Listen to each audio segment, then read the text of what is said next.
Hey folks, it's Sam here. Just want to quickly acknowledge that Andrew and I recorded this episode prior to Pope Francis's recent hospitalization.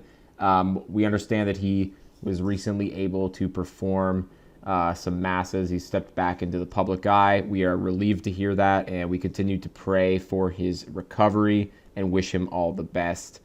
And enjoy the episode. Come, Holy Spirit, fall afresh on me. Fill me with your power, satisfy my needs. Only you can make me whole. Give me strength to make me grow. Come, Holy Spirit, fall afresh on me.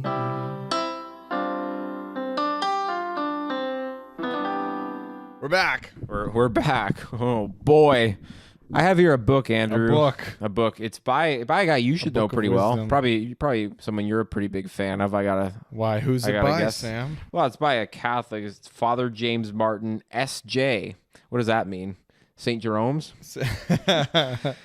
If only we were so... Society of Jesus. Society of Jesus. Yeah. Okay. Father James Martin is a famous or infamous Jesuit priest, which means he's part of the Society of Jesus. Yeah. Well, aren't they all infamous? The Jesuits? Well, our current Holy Father, Pope Francis, is in fact a Jesuit. Oh, nice. First Jesuit Pope. What took him so long? They must not be a very good society. The suspicion the church has. No, the Jesuits are very large, long history, mixed bag. And Father Martin is, let's say, engaging with the culture. He is. That's a very diplomatic way to put it. All right. Well, this is a joke from his book Between Heaven and Mirth. There's an easy dig in there about his whole ministry being a joke, but I'm not going to make that joke. No, I bought his book, so he must have something to say. I didn't even get it right. All right. Here's the joke. What's the joke? There's a barber in a small town. One day he's sitting in his shop and a man walks in wearing a pair of sandals and a long brown robe with a hood. The man, very thin and quite ascetic looking, sports a short beard. He sits down in the barber's chair. "Excuse me," says the barber. "I was wondering, why are you dressed like that?" "Well," says the man, "I'm a Franciscan friar. I'm here to help my brother Franciscans to start a soup kitchen." The barber says, "Oh, I love the Franciscans. I love the story of St. Francis of Assisi, who loved the animals so much. And I love the work you do for the poor, for peace, and for the environment. The Franciscans are wonderful. This haircut is free." And the Franciscan says, "Oh, no, no, no. We live simply, and we take a vow of poverty, but I do have enough money for the haircut. Please let me pay you." "Oh, no," says the barber. "I insist. This haircut is free." So the Franciscan gets his haircut, thanks the barber, gives him a blessing, and leaves. The next day, the barber comes to his shop and finds a surprise waiting for him. On the doorstep is a big wicker basket filled with beautiful wildflowers along with a thank you note from the Franciscan.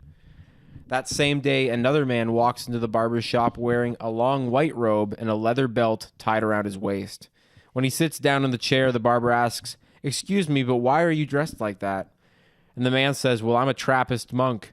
I'm in town to visit a doctor, and I thought I would love to come in for a haircut."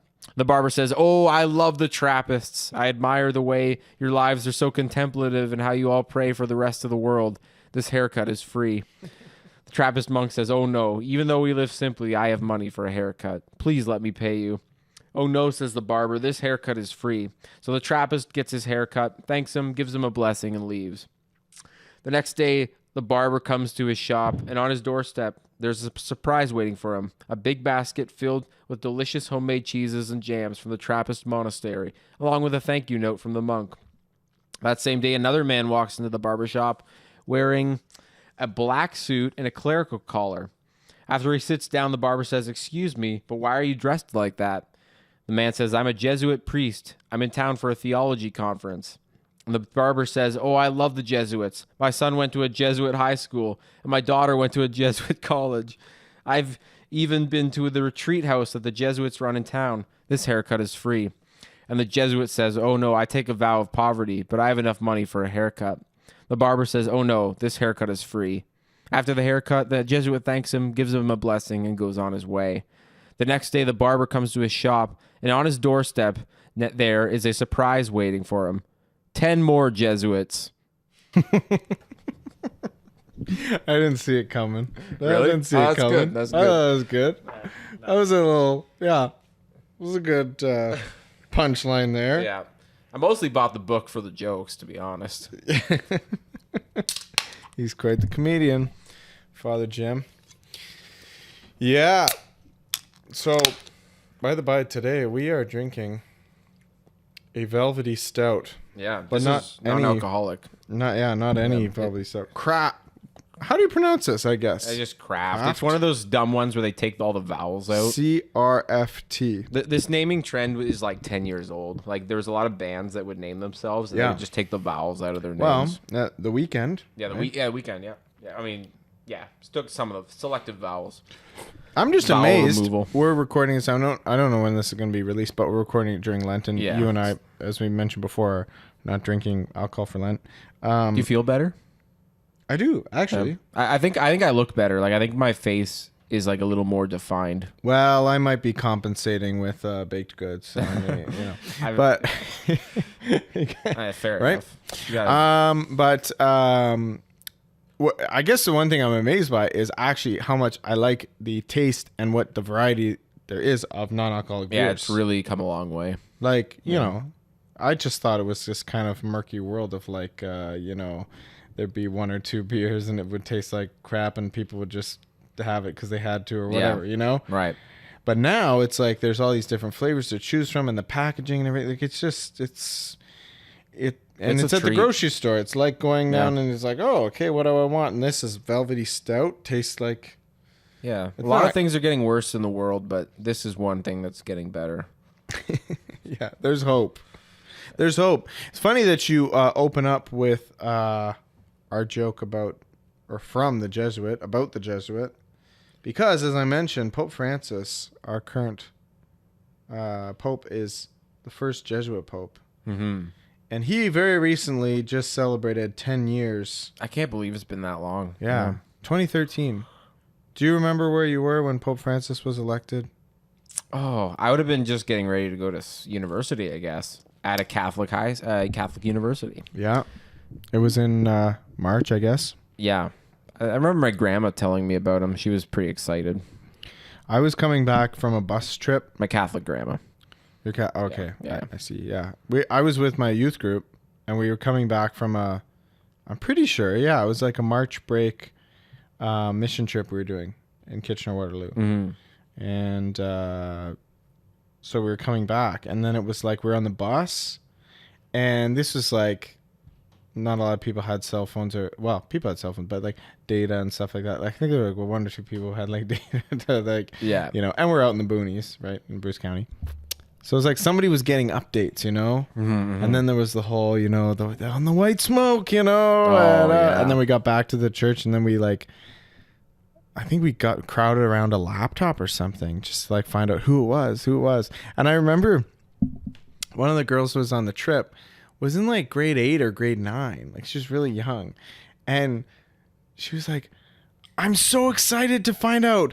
I don't even know why. I'm just so excited. Like it was so odd. And even some of the older like adult leaders were like, I don't get why it's for this person, But looking back on it now, it's kind of like, I don't really remember Pope Benedict's election, even though that happened, I think, in 2005. Yeah. So I guess there's been 3 popes in your lifetime. Yeah. Right? Yeah. Pope John Paul II. Yeah. For many years before we were born. Yeah. And then Pope Benedict. And now Pope Francis has been Pope longer than Pope Benedict was.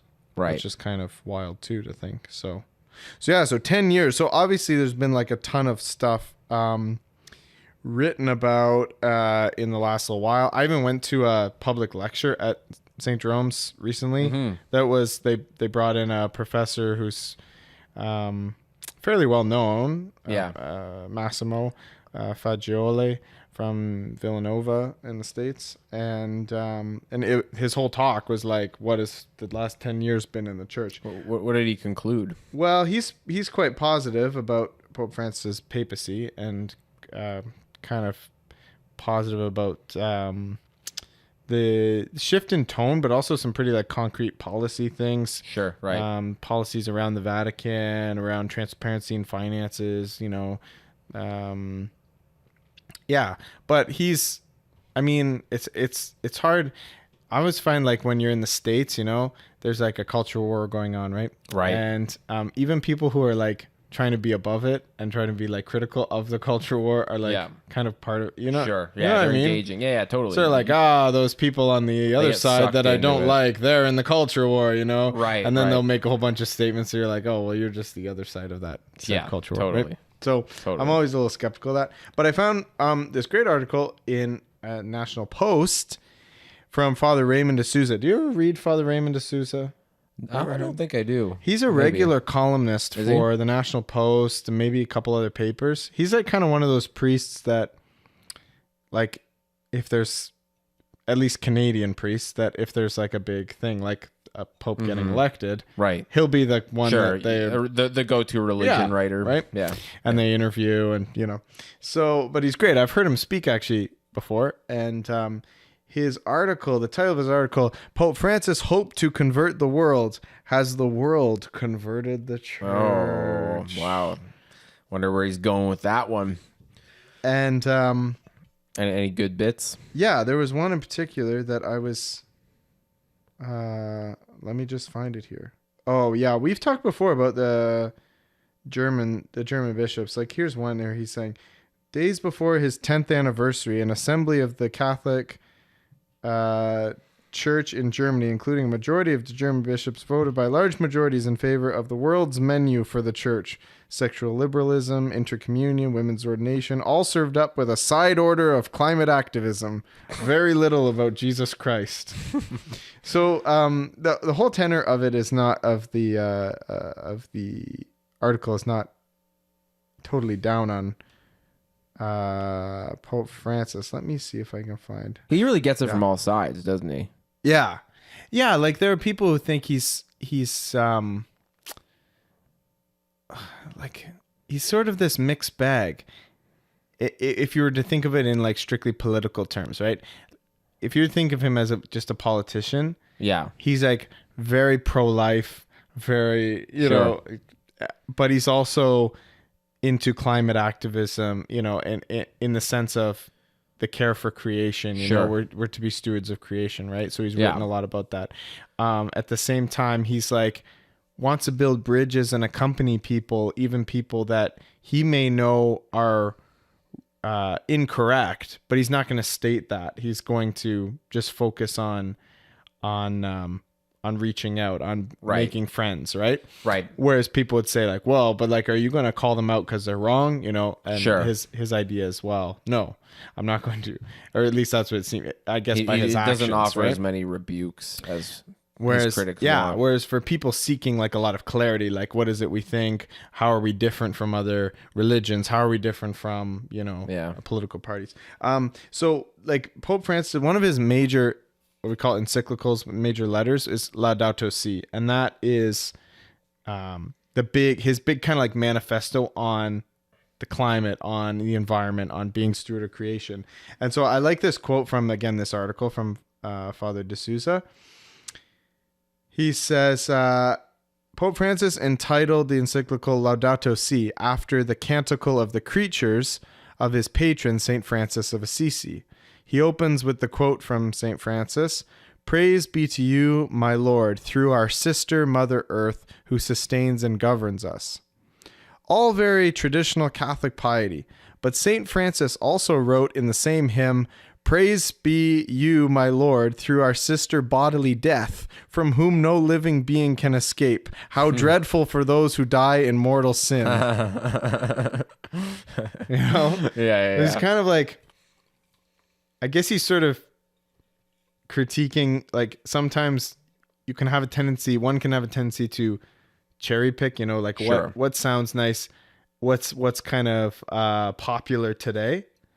Yeah. And that's definitely a criticism that's leveled at Pope Francis. Like, well, if we touch on talking about refugees or climate change, or, you know, Right. or the evils of capitalism, you know, we're going to win a lot of favor from the media, or, you know, from whoever, from politicians. Yeah. But if we're actually going to talk about sin, about people's conversion, about life issues, we're going to we should stay away from that. That's sort of like the more conservative criticism of Francis. Yeah, and now do you think like the people would have said the reverse about Benedict though? Like, would people have said that Benedict? I wasn't paying attention while Benedict was Pope at all, but like my reading on him is that he was probably the opposite of Francis in that regard, and did not outreach enough, and did not like seem to maybe. And I think, to be honest, I think Benedict was a very smart theologian. Mm-hmm. Everything I've read from him has seemed very well reasoned. But like, did he just not have the welcoming tone at all that Francis seems to do really well? Well, there would definitely be people, like, even now, like Pope Benedict passed away recently, and like, there would definitely be people right now who would still say that sort of thing, right? I think though, like, so if I've kind of laid out a little bit the kind of the face of the criticism, like, I think when you dig down into who these people are, like, it's a little more telling. So Benedict, you're absolutely right, was much older than Pope Francis. Many people upon his death were saying, like, this was one of the smartest men. This is one of the, like, this is in the high intellectual class in Europe, you know, of his like generation. People talked about him like he's like the Thomas Aquinas of his generation. Like, yeah, for all intents and purposes, just a genius.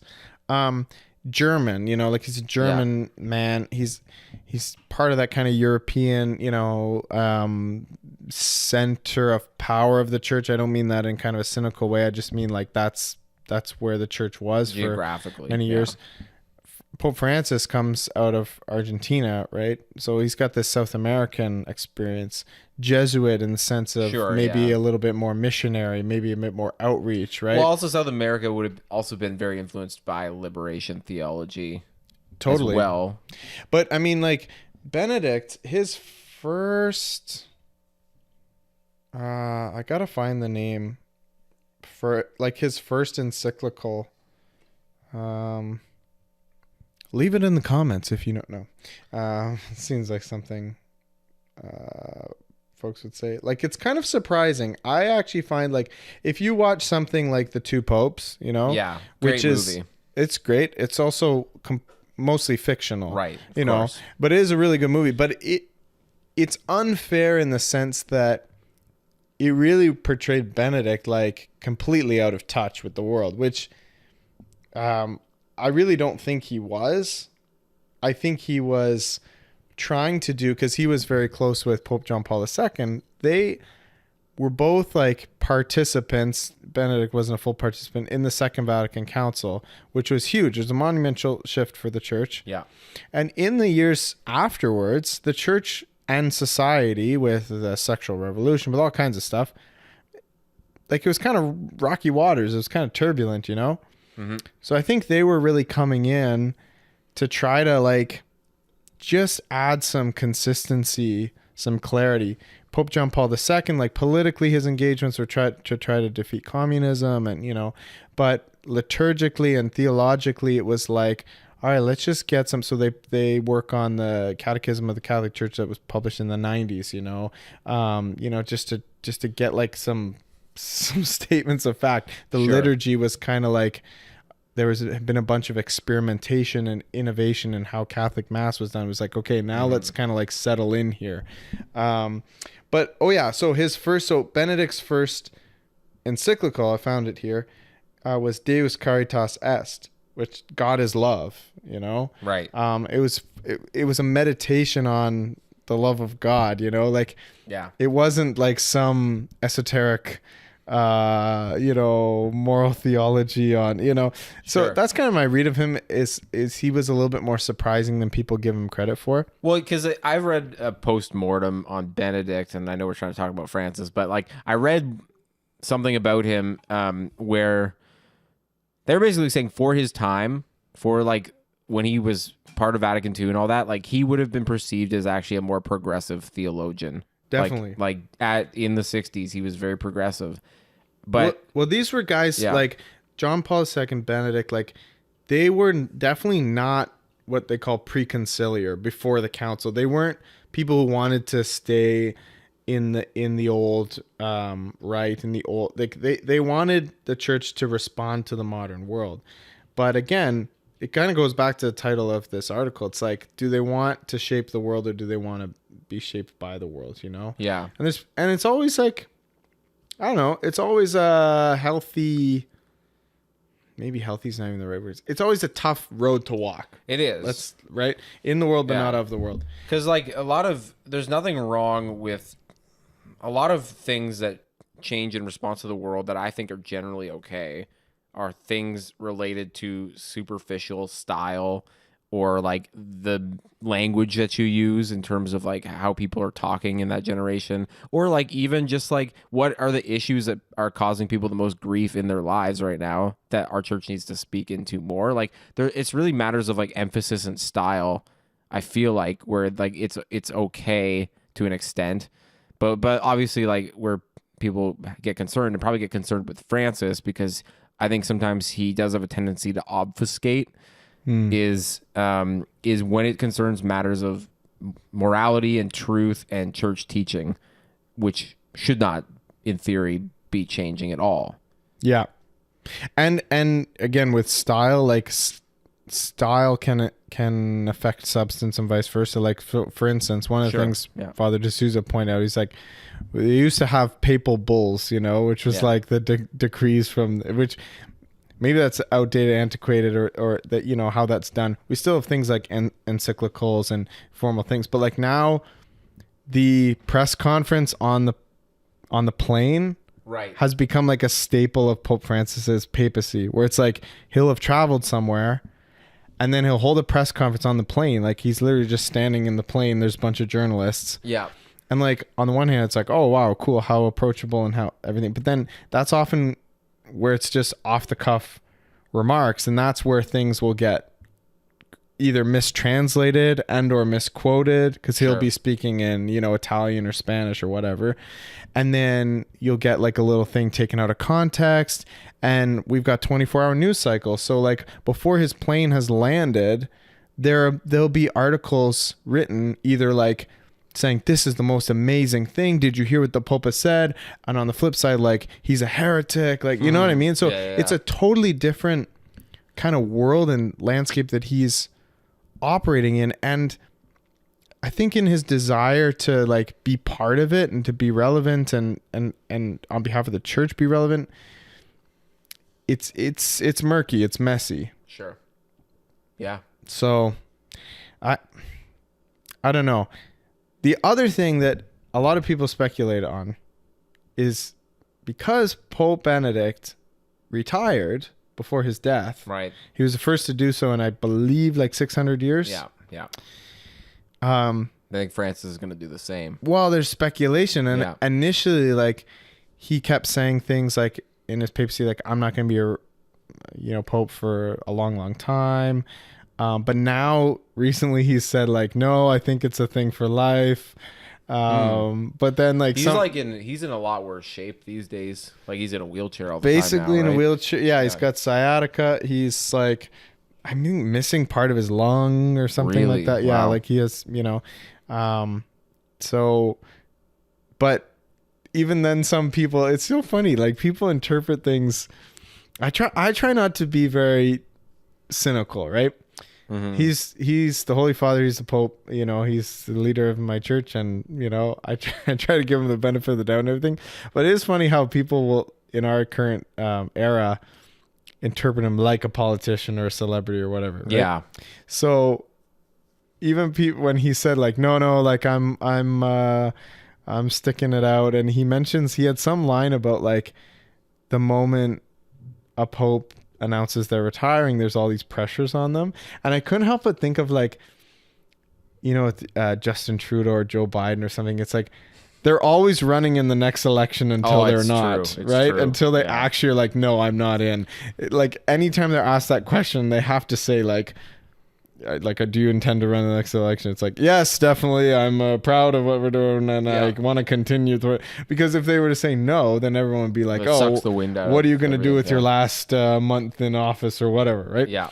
So there are some people who have like thought, oh, is he just saying that because he doesn't want people to put all this pressure on him to make different appointments or to, you know, whatever, to shake things up in his last remaining months. Right. So I don't know. I wouldn't actually be surprised if he did retire before he dies. Moves back to Argentina. He's talked about that he might move back to Argentina, live a simple life.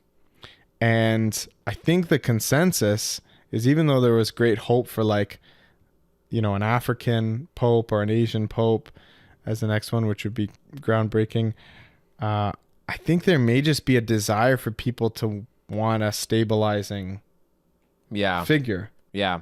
Yeah, I was wondering about that because, like, where do you think the church goes after Francis? Like, I just feel like Francis seems like it was a big departure from Benedict, but I also think like I've said before, I don't think Francis's strengths are giving the church clarity. I think he's been very good at opening doors and changing people's perception of the church, and I don't know, just like which is good to a point, but I do think that just looking around at other denominations, looking around at just the confusing state the world is in right now and how rapidly everything is changing, like I feel like the church needs a departure somewhat from Francis whenever he does either step down or pass on. But I don't know. What do you think about that? I think it will really be about like taking the best lessons and the best like, the best things that he's emphasized. And like, who am I to say, right? Like, I'm not, this is just my judgment, you know, other people take it where it is, but like, take it for what it is. But I think it'll be about taking that, developing it, and then, reaching out to some of those areas where people have kind of felt alienated by this papacy. Because there definitely are a lot of people, especially people, not just, like, I hate to say just traditionalists, but like people who really care about like beauty in the liturgy, who care about like the truth of doctrine and thing, and want to like have debate and discussion and think pieces and podcasts and whatever it is, right? That's really like getting to what it is we believe as Catholics, you know? Yeah. But I think some of the best things to emphasize, like one of his favorite images is the road to Emmaus, right? And like in the road to Emmaus, the disciples have given up hope, right? These two disciples, and they're leaving the rest of the community. They're leaving Jerusalem. They're going in the wrong direction. So they're like actually incorrect. And right. Jesus doesn't like tell them, you idiots, you're incorrect, go back initially. He just walks with them. Like he actually walks with them in the wrong direction, you know? So Pope Francis always highlights this, and it's actually through an experience of after Jesus has heard them out. Yeah. Then he starts to break open the word again. He's still not telling them, you know, like, you're wrong, you need to get your butt back to Jerusalem to evangelize. He's just like breaking open the word, revealing what was foretold in the prophets, revealing what he himself had said. Still hasn't revealed himself to them fully. Yeah. Brings them to what we would call a sacrament. Yeah. The breaking of the bread, reveals his identity to them. Mm-hmm. And then of their own volition, they're like, we've got to go. Right. You know? Yeah. So like when Pope Francis talks about like, who am I to judge? When he talks about, you know, walking pastorally alongside hot button issue, divorced and remarried Catholics, Sure. all this, Yeah. working with, politicians who are less than saints, so to speak. He's, Nancy Pelosi. well, I think that's where he's like, if I'm reading him charitably, it's like, yeah, these people may be incorrect. We're all incorrect in some way. Yeah. Yep. But we do need to accompany them, right? Right. Yeah, that's one of his favorite images. The other image that I will highlight that I think is, I've seen this play out on a more local level, is the field hospital church. He often talks about that. Like, less a church that people who are who see themselves as perfect, who are are pristine, don't get their hands dirty, and that's where they go to hang out. It's more of a field hospital where people are coming and going, and they're broken, and tend to people as best they can. There's some megachurch pastor. I feel like every megachurch pastor says a variation on this at one point. But the church is not a museum for saints. It's a hospital for sinners. Yeah. That's a lot. But that's basically it. That's basically it, right? Saying, right? Yeah. And that can definitely be jarring. Like, even the work I do, which is a lot of outreach work, in a downtown Catholic church, there is a lot of stuff that makes your eyebrows go up, and it's like, whoa, okay, like, what's happening here? What is this person, why have they come here, and what's going on, Mm-hmm. It is a little messy, and you kind of like, you break a few eggs, you break a few traditions here and there along the way. Right. And it's uncomfortable for sure. And I can see where some people, it's like, okay. But I do also what kind of traditions are you breaking? Like, someone's really hungry, so you got to feed them the communion wafers? No, nothing that crazy. But I mean, like, again, I'm not talking about like capital T traditions, like, 100 years. But even like, oh, well, we talk about feeding people. Like, we feed people downtown, and like, I remember mass was going on, and we're feeding people outside, and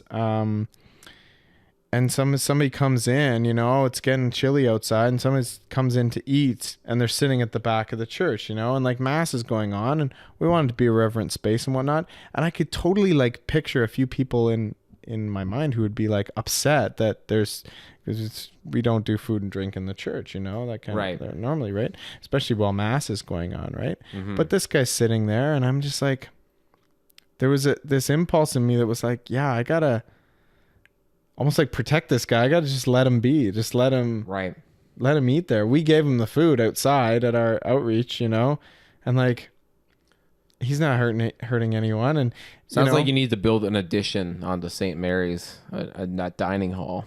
Yeah, well, we have the hall downstairs, and they've experimented with different things with having people sleep over and things, and there's But no, good. Good for you, Andrew. Yeah, honestly. to make it like a literal field hospital, there's you still have to. You have to put your money where your mouth is sometimes. Yeah. But you do have to be conscious of people's safety and all that kind of stuff. But there's little things like that I think people, for better or for worse, can get attached to the way things always have been done, right? And then you look at like, well, the reality has changed, and like, somebody needs the presence of the body of Christ. They need people there with them. Mm-hmm. And I got to put aside my personal preference to like be there with that person, Yeah. I don't know. Is that making sense? That makes a lot of sense. That's kind of, I feel like really that's beautiful. A more Pope Francis. Yeah. That's kind of what he wants to see. And that's amazing, because I think it's true. Like, I see both sides of it, because like a lot of people are hurt by legalism, and a lot of people are hurt by like, just a religion that is not patient with them.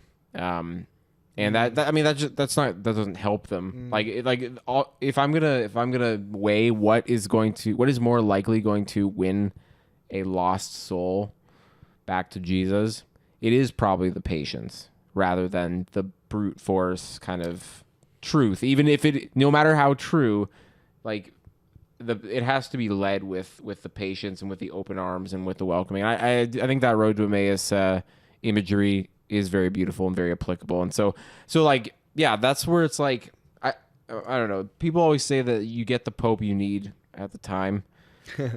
and probably Francis was needed after Benedict, and probably Benedict was needed for a season. And we're often not very gracious to the previous generations. But yeah, I guess there is always a part of me that just wonders that like is it time for a new voice that will be able to look back and take the good things from both Francis, Benedict, and John Paul II, and before him too. But like, who was the last pope? I guess it was John Paul II. He would have been pope till he actually died. Was he like in sound state of mind? No, I think I'm pretty sure it was Parkinson's. I could be wrong about that, but yeah, he was pretty debilitated. And like, yeah, it's funny, like depending who you talk to, people interpret that differently. Like if they were a huge fan of John Paul II or whatever, they'll be like, wow, how like gracious that he, what an example of the suffering servant, and you know, till the very end, right? Yeah. Others might say like, wow, that's like so really held on for dear life there. Also, or like how kind of awful that they would, occasionally. I mean, when he was on his deathbed, he did very little, but they would still kind of bring him out for masses and things, and he was like, just not able. It's like, but so I can see it both ways, but I think that again, as times change and you have such a hyper sensationalist media focus, right? It's like 24-hour feed. Like, what's the health of the Pope?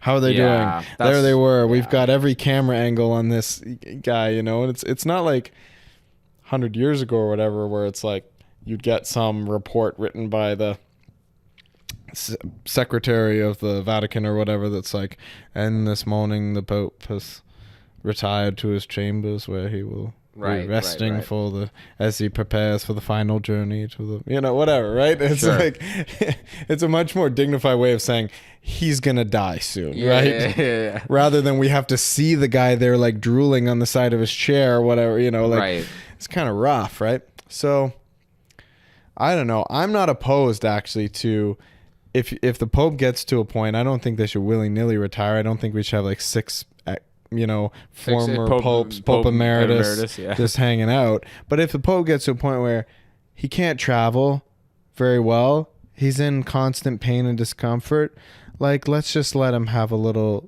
couple of years of retreat and peaceful life. Yeah. And Pope Francis, like when it gets to be too much for him, I want him to be able to go back to Argentina and read Gutierrez or whatever Marxist theologians. I'm just kidding. I'm actually a lot more sympathetic to some of that stuff than some might suspect. But no, I think he should go be able to live a simple life at the end, because like you have a shelf life to you are only fit to lead for so much of your life, and especially something as like huge and important as the Catholic Church. I can't even imagine, like, if you wake up in the morning as the Pope, like how many things people must bring to you, like just the requests for visits to a country, like it's a huge ordeal, right? They just announced like or revealed or whatever that he came to Canada this past summer, right? Mm-hmm. And it was his penitential pilgrimage for the history of residential schools, and Which is beautiful. Yeah, and he was here like a few days. He visited, I think, 3 different sites. It doesn't solve everything, but it was a pretty impactful visit, but like the thing cost the Canadian government alone like $50 million, and it's like. And not even just the dollar figure, but like for that much, like think how much planning and everything goes into that and all that. So like you wake up in the morning as the Pope and you've got like all this stuff internally with the church and stuff. You've got bishops and stuff, people, all this stuff. What do we have to decide? Who's going to be working on this, that, the other? And then you've got to like decide am I gonna go to South Sudan next month, or am I gonna, Couldn't do all this stuff? imagine. Like and so if you get to be in your 80s and wheelchair bound and expected to do all of that, like that, man, I wouldn't wish Man. that on my worst enemy. I had to go to Mexico and then to Europe within a 1 month span. That was too much for me, and I'm 28. Couldn't imagine being the Pope. That regimen. Oh. Well, yeah. I guess obviously Francis is going to leave a very unique and singular legacy. The guy was listening to it at St. Jerome's talk. He was half jokingly, he said, our first Jesuit pope and possibly our last.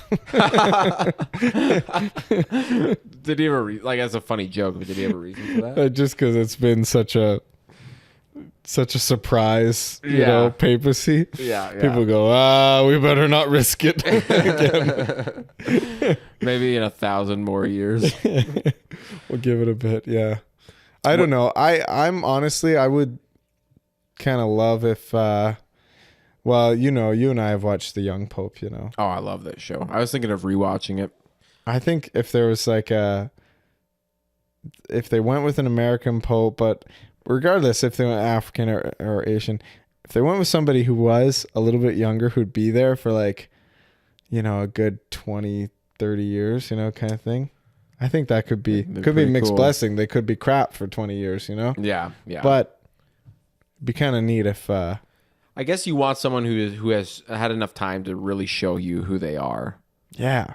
So I guess that's why they probably favor older popes. But yeah, it's a good point.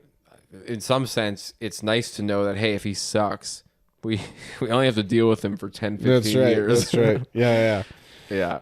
It's a real disaster. Which is weird too, because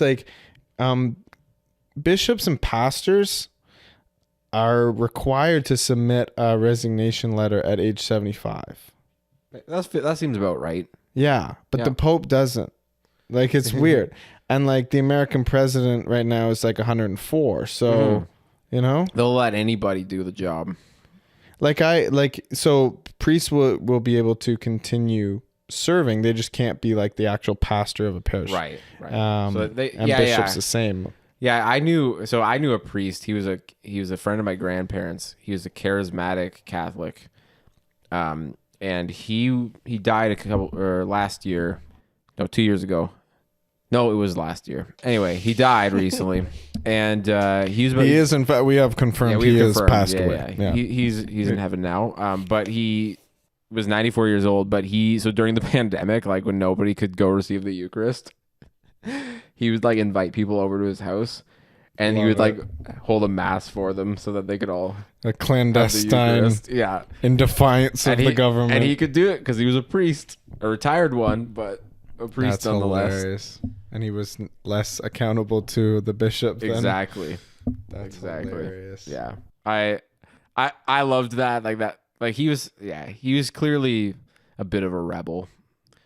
That's the impression I got after I met him. Well, I was just talking with a priest friend who is turning 75 this year, and he's a pastor right now. And he said, yeah, it was kind of, it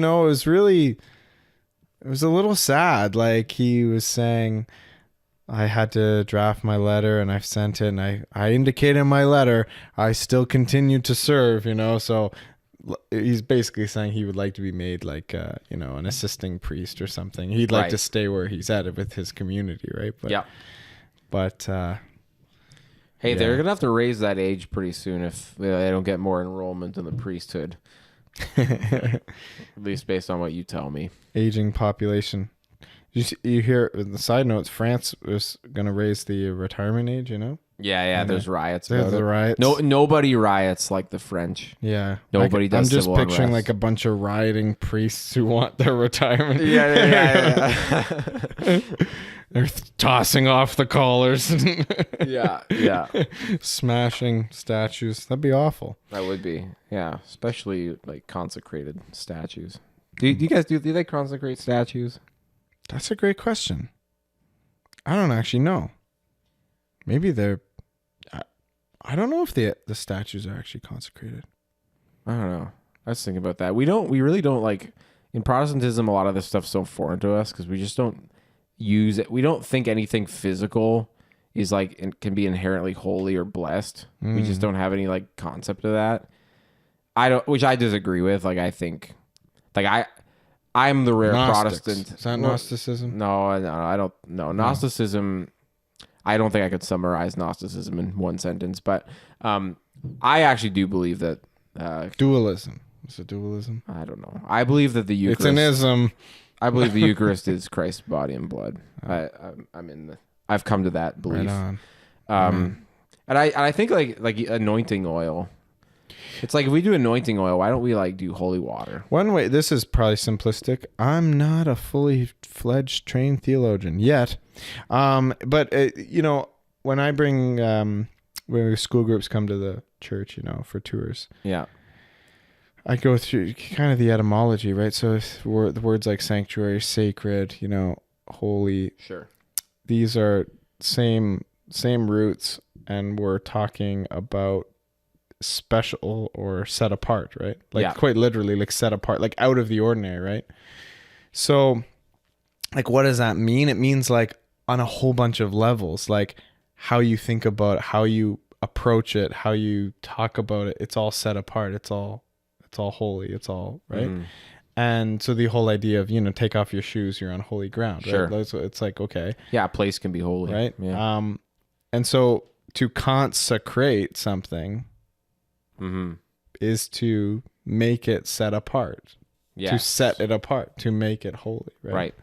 So, I don't know. That's often, I think, at least a little helpful for, at least the root of we're going to consecrate bread and wine. Right. What are they really saying? We're going to consecrate a space. It means like, okay, everyone's going to on one level, everyone's going to bow or bend the knee or something when they enter this space, right? Well, it's a holy space, it's been consecrated, it's been set apart, right? And then you can think of like what the psychology of that. You can think of what the what it's going to mean over history, over time, for generations. It's like, oh, not only am I doing this, but many generations of my ancestors have done this here. So that adds a dimension to, what makes that holy, what makes that set apart. Yeah, because that is a biblical thing too. Like God tells a lot of people to mark a place because of what happened there, that this is holy ground. Yeah. So there's a lot of stuff where it's just like, why would God have abandoned that idea of setting things apart as holy, just because the new covenant, like the new covenant doesn't change who God is. God still, I have to think, God didn't throw out consecration. God didn't throw out, there's another example that I thought of recently. I don't know. Yeah. Well, consecrations, I guess we'll have to leave it because I can't think of the other one. But Andrew, I wanted to ask you before we go today, if you had to like rank your religious orders in the Catholic Church, what would be like your top 3 favorites? Oh man. Just to pick up on the joke that we started the episode with. Yeah, the joke mentioned Franciscans, Trappists. Yeah. Dominicans or Franciscans and then Jesuits. And Jesuits. Yeah. To be honest, I only know a few Jesuits. Like, I don't really know any Jesuits personally. My cousin is a member of an order called the Legionaries of Christ. And what's their bit? Well, in a nutshell, their whole idea, similar to the Society of Jesus, is the idea of kind of military in the sense of, efficient and hardcore training to go and evangelize the world kind of thing. Right. They've had their own issues because they had a big scandal with their founder not too long ago. But they're in a lot of countries, and they're doing a lot of work with schools, and my cousin leads a lot of like youth led missions and that sort of thing. So I kind of like kind of like what they're doing. But they're not my favorite. I just mentioned that because I know somebody who's actually a priest of their order. We're just like Society of St. Pius. I'm just kidding. You know who's really great? You know who's really great on YouTube and elsewhere is Father Gregory Pine. He's a Dominican. Okay. Super brilliant. Like, just explains things in such a brilliant way. I think he's doing doctoral work right now in Switzerland, if I'm not mistaken. But he'll appear on like Pints with Aquinas with Matt Fradd. Yeah. But just he's also really funny, has kind of a youthful energy to him. So I like him. He makes me really like Dominicans. Also, pastor who was at my parents' parish, who's now at my brother and sister's parish, he's a Dominican as well. So I know a couple. And I kind of like theirs. They're very studious. They're very, they're preachers, good preachers, well-read. Franciscans, I do really like Father Casey Cole, another YouTuber, who's very in the mold of Pope Francis, young, produces great content online, like just very adept with social media and YouTube. So Dominicans, Franciscans. My brother's community that he had studied with as a seminarian is not actually an order. So this is like kind of cheating. It's a Society of Apostolic Life. That's just another technical designation. That's the Companions of the Cross. They're the charismatics. That we know. Holy Rollers. The Holy Rollers. And then I work at a parish they handle snakes. That's Congregation of the Resurrection, and our alma mater, St. Jerome's, was founded by the Congregation of the Resurrection, and they are working for the renewal of society. They die to self to rise in new life, and along the way to renew society through their beautiful engagement in the world. That. So I like that. I kind of like that spirituality. Just gotta stay away from those Jesuits, I guess. Very good. Well, you heard it here first, folks. Stay away from the Jesuits. I think if I had to rank my top 3 Protestant denominations, I'd say the Anglicans would be in there. Well, remains to be seen how much longer. I have a soft spot for the Pentecostals, the old school Assemblies of God, just because that's what my grandparents were. And there are a lot of beautiful people who are on fire for the Lord in that denomination. And then number 1, I'd say probably the Orthodox Church. Oh, cool. I'm just kidding. They're not Protestant. What?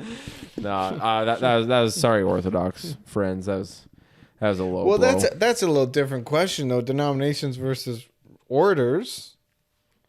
How do you really quick before we go? Like, the Orthodox to you, like how? What do you think of them? I don't think of them. No. They're a bit of a mystery to me, but I like what I know of them. I like the beauty of their liturgy and their art. It feels to me to be very